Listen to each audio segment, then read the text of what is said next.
जय भीम. भारतीय संविधानाचे शिल्पकार, घटनातज्ञ, बोधिसत्व, मूकनायक, कायदेपंडित, युगपुरुष, विश्वरत्न, भारतरत्न, महामानव डॉक्टर बाबासाहेब आंबेडकर यांची आपण आज जयंती साजरी करत आहोत. माझ्या व माझ्या कुटुंबाकडून तुम्हा सर्वांना जयंतीच्या खूप खूप शुभेच्छा.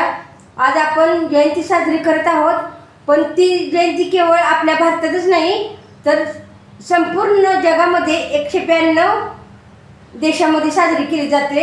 खूप अभिमानाची गोष्ट आहे ही. अंधारच नशिबी होता त्यांना प्रकाशाचे दान दिले.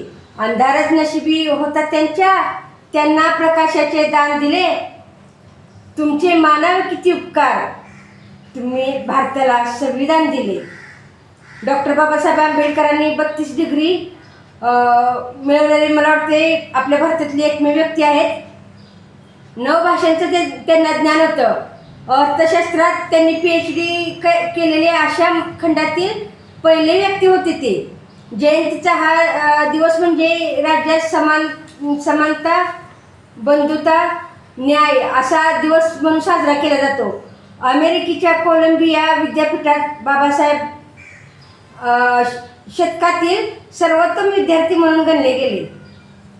आज आपण जयंती खूप उत्साहात साजरी करतो, खर्च करतो, लाखो रुपये मिरवणूक निघते. पण मला या व्हिडिओद्वारे सगळ्यांना, आपल्या समाजातील लोकांना सांगायची एक गोष्ट आहे की आपण जयंती साजरी करतो, अगदी खूप उत्साहामध्ये साजरी करतो. कुठल्याही गोष्टीचा आपण विचार करत नाही.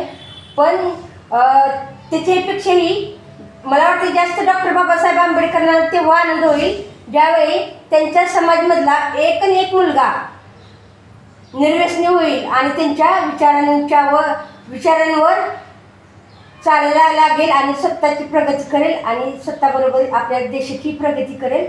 आणि त्यांचे विचार सांगण्यापेक्षा त्यांचे विचार स्वतःमध्ये आधी अंमलात आणेल, तेव्हा डॉक्टर बाबासाहेब आंबेडकरांना खरं समाधान वाटेल. त्यांनी लिहिलेल्या कायद्याचे कुठेतरी पालन होत आहे असं वाटेल. आणि प्रत्येकाने, देशातल्या प्रत्येक व्यक्तीने जर डॉक्टर बाबासाहेब आंबेडकर आणि गौतम बुद्धांचे विचार फॉलो केले तर मला वाटतं जग सुधारायला जायला काही बाहेर गरज नाही.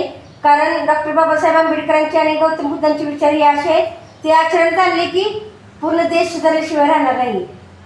जय भीम. डॉक्टर बाबासाहेब आंबेडकरांचा विजय असो, तथागत गौतम बुद्धांचा विजय असो.